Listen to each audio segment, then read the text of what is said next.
Good morning, students. In the previous class, we have discussed about the life processes and its basic functions. Today, we'll discuss about the nutrition, specifically in plants. We know that nutrition is the most important aspect of the body through which energy is fulfilled.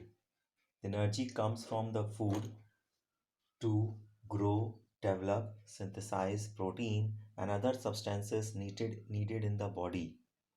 So, thus, the process of consuming food and its utilization to provide energy for performing various metabolic activities of the organisms is called nutrition. In other words, we can define that the process by which an organism obtains its nutrients and utilizes them for obtaining energy and building as well as repairing of tissues. Modes of nutrition we have discussed. There are two basic types of modes of nutrition. They are autotrophic mode of nutrition and heterotrophic mode of nutrition.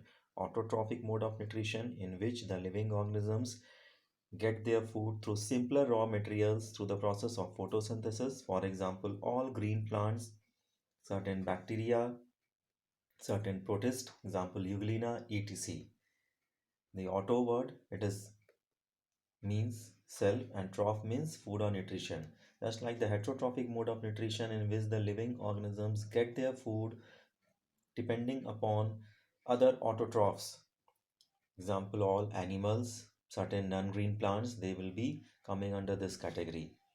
Now we have to discuss about the plant nutrition and that the plant it completes the process through the process of photosynthesis.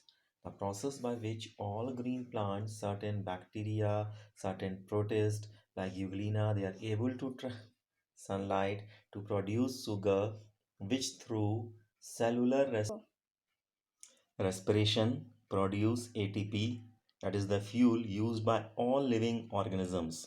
So we all are aware the green plants they prepare their food through the process of photosynthesis, which literally means in the presence of sunlight they combine the simpler raw materials to prepare their own food. We are aware what is the significance of photosynthesis. First, it is the primary source of all food on the earth. So obviously, whatever the green plants they prepare in the form of carbohydrates, we heterotrophs and other heterotrophs depend upon them for our nutrient requirement directly or indirectly. Second, it is also responsible for the release of oxygen into the atmosphere by green plants. We are also knowing the fact, obviously, it helps to maintain the carbon dioxide and oxygen cycle in the nature. Next is events in photosynthesis. What are the basic events we have to discuss? The three steps has been mentioned here. The first one is the absorption of light energy by the chlorophyll. So we know that the specific pigments are present within the green leaves and certain green stem which are able to photosynthesize, in which the plastids of that chloroplast are present, which is having the capability to absorb the sunlight to make prepare their own food. Second is the conversion of light energy into chemical energy. So next step is that light energy is converted into chemical energy, followed by splitting of water molecules into hydrogen and oxygen. So we may come to the equation that two molecules of water is broken down in the presence of certain ions into one molecule of oxygen plus four electrons and four protons. Third step is that reduction of carbon dioxide to carbohydrates. So the carbon dioxide is reduced to form the carbohydrates.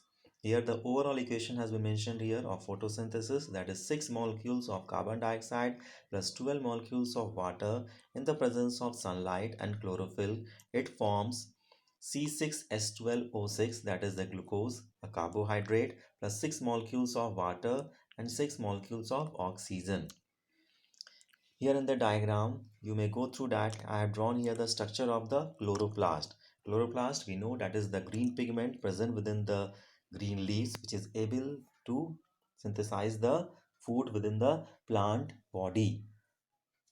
So these are the green plastids that functions as a site of photosynthesis, which helps in the synthesis of organic food. The process of photosynthesis takes place in the green leaves of the plants because chloroplasts are abundantly present in the mesophyll cell of the leaves. Here may go through the structure of the chloroplast. That chloroplast is double membrane bound structure, DNA and ribosomes containing structure. It is having these structures, so they are also called as semi-autonomous organelles, as we have discussed in class 9 that mitochondria is also a semi-autonomous organelle because it is having their own DNA and ribosomes. And the structure of the chloroplast, you may go through that. Internally, a chloroplast contains a proteinaceous matrix of fluid that is called the stroma, that I have shown here with the help of orange color pencil. Stroma, and the membrane system called lamellae or thylakoids, and these are the different membrane systems that are called thylakoids. And these thylakoids, they are stacked one above the other to form a disc like structure, stack of discs. These are called grana, and these grana, they are interconnected through these network of tube like structures. These are called stroma lamellae. So this is the site of the photosynthesis, where the photosynthesis occurs. And we will discuss more about the aspect in the next class. Till so far here, thank you, have a nice day.